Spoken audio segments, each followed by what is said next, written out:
अस्सलाम वालेकुम students, here your chemistry instructor Mohammad Irfan Qayyum and welcome to my YouTube channel success feature. आज के इस पर्टिकुलर वीडियो के अंदर हम लोग ली चैटलियर प्रिंसिपल का एक पार्ट जिसके अंदर हम लोग effect of change in concentration को डिस्कस करने वाले हैं।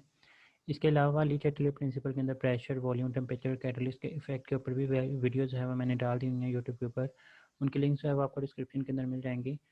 हम लोग स्टार्ट करते हैं effect of change in concentration को। तो ली चैटलियर प्रिंसिपल को सबसे पहले देखते हैं कि हमारे पास ली चैटलियर प्रिंसिपल होता क्या है।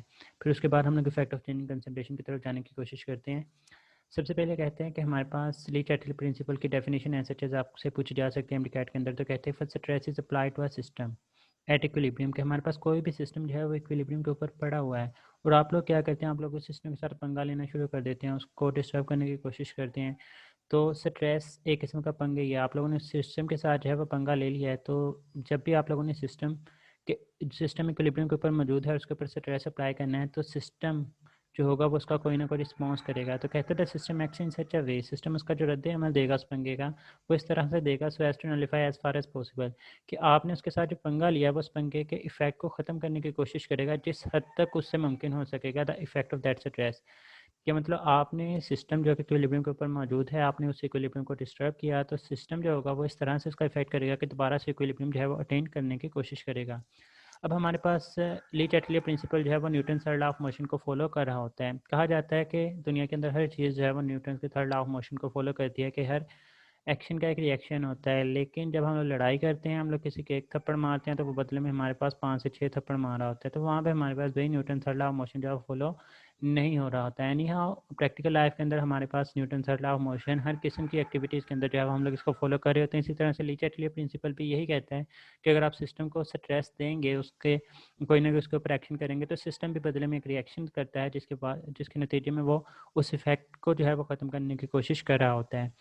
The effect of stress is never completely nullified. जो भी हम लोगों ने स्ट्रेस अप्लाई करना है सिस्टम के ऊपर, उस स्ट्रेस को सिस्टम नलीफाई करने की कोशिश करता है, लेकिन ये कभी भी 100% जो है वो हमारे पास नलीफाई नहीं हो रहा था, but it can be minimize at the maximum level. लेकिन हम लोग जितना सिस्टम जो है वो उसको मिनिमाइज कर सकते हैं वो करने की कोशिश करता है। अभी जो स्ट्रेस होता है वो कंसनट्रेशन चेंज की फॉर्म के अंदर हो सकता है, वो प्रेशर चेंज की फॉर्म के अंदर हो सकता है, वो आपको वॉल्यूम चेंज की फॉर्म में देखने को मिल सकता है, वो आप लोगों को टेम्परेचर चेंज के फॉर्म में देखने को मिल सकता है, इसी तरह से कैटलिस्ट चेंज के फॉर्म में देखने को मिल सकता है। आज की इस पर्टिकुलर वीडियो के अंदर हम लोग कंसंट्रेशन चेंज के ऊपर बात करते हैं। तो यहाँ पे देखेंगे हमारे पास रिएक्टेंट साइड पे भी दो, लेकिन जैसे ही हम लोगों ने रिएक्टेंट की कंसंट्रेशन इंक्रीज़ की तो सिस्टम को गुस्सा आ गया। सिस्टम कहता है कि भाई नहीं, मैंने इक्विलिब्रियम दोबारा से अटेन करना है, तो सिस्टम जो होगा वो इस डायरेक्शन की तरफ मूव करना शुरू करेगा और रिएक्टेंट को प्रोडक्ट्स के अंदर जो है वो कन्वर्ट कर देता है। मतलब कि अगर आपने सिस्टम के इक्विलिब्रियम को डिस्टर्ब किया किसी ना किसी तरह से, तो सिस्टम इस तरह से रिस्पॉन्स करेगा कि वो दोबारा से जो है वो इक्विलिब्रियम अटेन कर लेता है। यहाँ से क्वेश्चन किस तरह से पूछे जा रहे होते हैं कि हम लोग रिएक्टेंट की कंसंट्रेशन को इंक्रीज़ करें, रिएक्शन फॉरवर्ड में जाएगा, रिएक्शन की कंसंट्रेशन को डिक्रीज़ करें, रिएक्शन की साइड पे जाएगा, प्रोडक्ट की कंसंट्रेशन को इंक्रीज़ करें या फिर प्रोडक्ट की कंसंट्रेशन को डिक्रीज़ करें। तो यहाँ पे मैंने वो पॉइंट्स नोट डाउन कर दिए हैं कि रिएक्शन फॉरवर्ड डायरेक्शन में कब जाता है और रिवर्स डायरेक्शन के अंदर कब जाता है। तो फॉरवर्ड डायरेक्शन में जाने के लिए अगर आपके पास इक्विलिब्रियम के ऊपर सिस्टम मौजूद है और आप लोग उसके अंदर रिएक्टेंट्स की कंसंट्रेशन को इंक्रीज़ कर देते हैं, तो जब रिएक्टेंट्स की कंसंट्रेशन को इंक्रीज़ करेंगे तो रिएक्टेंट्स हो जाएंगे ज़्यादा। अब आपने रिएक्टेंट्स को कम करना है, रिएक्टेंट उसी वक्त कम होंगे जब हमारे पास प्रोडक्ट्स बनेंगे और प्रोडक्ट फॉरवर्ड डायरेक्शन के नतीजे में जो है वो हमारे पास बन रहे होते हैं। और इसी तरह से अगर आप प्रोडक्ट्स को रिमूव कर देते हैं, प्रोडक्ट्स को रिमूव करने से मुराद ये होता है कि अब आपके पास प्रोडक्ट्स कम हैं, रिएक्टेंट्स ज़्यादा हैं। प्रोडक्ट्स को दोबारा से इक्विलिब्रियम के ऊपर लेकर आना है तो रिएक्शन को जो है वो फॉरवर्ड डायरेक्शन के अंदर मूव करवाना पड़ेगा। और अगर हम लोग रिवर्स डायरेक्शन की बात करते हैं, तो रिवर्स डायरेक्शन के अंदर रिएक्शन कब मूव करेगा, या तो आप लोग रिएक्टेंट्स को रिमूव करते हैं, जब आप रिएक्टेंट्स को रिमूव करेंगे तो रिएक्टेंट्स कम हो जाएंगे, प्रोडक्ट्स ज़्यादा हो जाएंगे। रिएक्टेंट्स को दोबारा से इक्विलिब्रियम की तरफ लाने के लिए रिएक्शन जो होगा वो रिवर्स डायरेक्शन के अंदर जाएगा और आपके पास दोबारा से इक्विलिब्रियम मेंटेन हो जाएगा। इसी तरह से अगर आप प्रोडक्ट्स की कंसंट्रेशन को इंक्रीज़ करते हैं, तो प्रोडक्ट की कंसंट्रेशन को इंक्रीज़ करने से मुराद ये है कि आपके पास प्रोडक्ट्स हैं वो ज़्यादा हो चुके हैं, रिएक्टेंट्स हैं वो आपके पास कम हो चुके हैं। तो अगेन हमारे पास रिएक्शन को दोबारा से इक्विलिब्रियम मेंटेन करने के लिए प्रोडक्ट को रिएक्टेंट्स के अंदर कन्वर्ट करना पड़ेगा। और जब प्रोडक्ट्स रिएक्टेंट्स के अंदर कन्वर्ट होंगे तो वो उसी वक्त पॉसिबल होगा जब हमारे पास डायरेक्शन ऑफ रिएक्शन जो होगी वो हमारे पास रिवर्स होगी। तो ये पॉइंट्स हैं जिस तरह से एमसीक्यूज हैं वो यहाँ पे पूछे जा रहे होते हैं। अब जो हमारे पास effect of change in concentration है, इसका इक्विलिब्रियम कांस्टेंट के ऊपर किसी भी किस्म का इफेक्ट नहीं होता, मतलब केसी की वैल्यू के ऊपर इसका कोई भी इफेक्ट नहीं है। लेकिन इक्विलिब्रियम पोजीशन को ये लाजमी तौर पे डिस्टर्ब कर रहा होता है। वो मैंने आप लोगों के साथ पॉइंट शेयर किया कि किस वक्त ये फॉरवर्ड डायरेक्शन में जाता है और किस वक्त जो है वो रिवर्स डायरेक्शन के अंदर जा रहा होता है। हम अपनी बुक के अंदर दिए हुए एग्जांपल को डिस्कस करते हैं। कहते हैं let us consider an example of reaction of BiCl3, हम बिस्मुथ ट्राइक्लोराइड का वाटर के साथ रिएक्शन करवाते हैं to give white insoluble compound BiOCl। अब यहाँ से जो MCQs पूछा जाता है कि हमारे पास BiOCl का कलर किस तरह का होगा, वो हमारे पास वाइट होता है। दूसरी चीज़ जो यहाँ से पूछी जा सकती है कि हमारे पास इनसॉल्युबल कंपाउंड होता है, प्रेसिपिटेट्स की फॉर्म के अंदर हमें हासिल होता है, और इसी BiOCl को हम लोग आर्टिफिशियल मिल्क का नाम भी दे रहे होते हैं। तो ये चीज़ें आप लोगों ने याद रखनी है।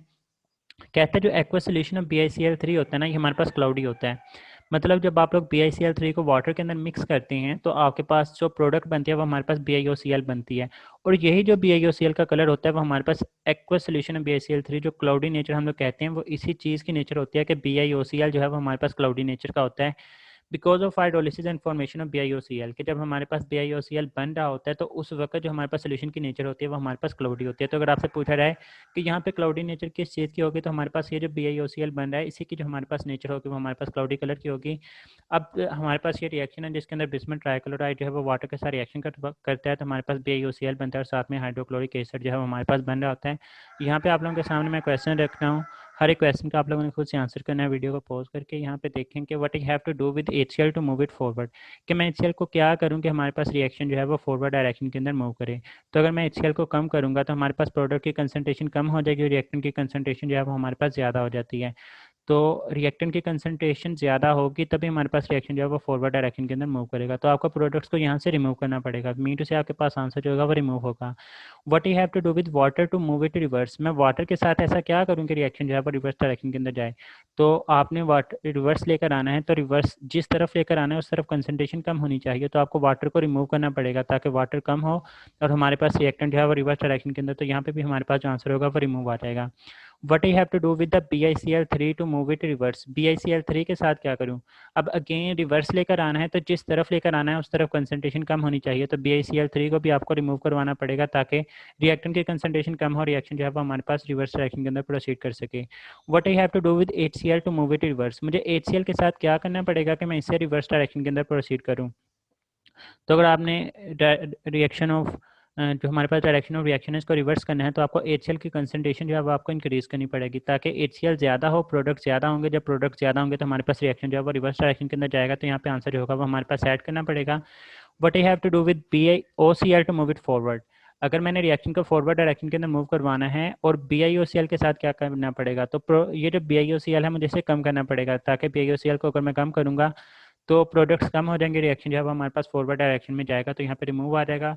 What I have to do with BiCl3 to move it forward, मुझे BiCl3 के साथ क्या करना पड़ेगा अगर इसको फॉरवर्ड मूव करवाना है। तो अगर मैं BiCl3 की कंसनट्रेशन को इंक्रीज करूँगा तभी हमारे पास रिएक्टेंट ज़्यादा होंगे, जब रिएक्टेंट ज़्यादा होंगे प्रोडक्ट कम होंगे, तो इक्विलिब्रियम को मेंटेन करने के लिए रिएक्शन को जो है वो फॉरवर्ड डायरेक्शन के अंदर जाना पड़ेगा। तो यहाँ पर मुझे BiCl3 जो है वो ऐड करना पड़ेगा। What I have to do with water to move it forward, कि मैं वाटर के साथ ऐसा क्या करूँ, वाटर इज़ अ रिएक्टेंट, और अगर आप लोगों ने फॉरवर्ड प्रोसीड करवाना है तो रिएक्टेंट्स की कंसनट्रेशन को ज़्यादा होना चाहिए। तो आप लोग यहाँ पे वाटर को ऐड करेंगे, जब वाटर को ऐड करेंगे तो रिएक्टेंट ज़्यादा हो जाएंगे, इक्विलिब्रियम को दोबारा से मेंटेन करने के लिए हमें रिएक्शन को फॉरवर्ड डायरेक्शन के अंदर प्रोसीड करवाना पड़ता है।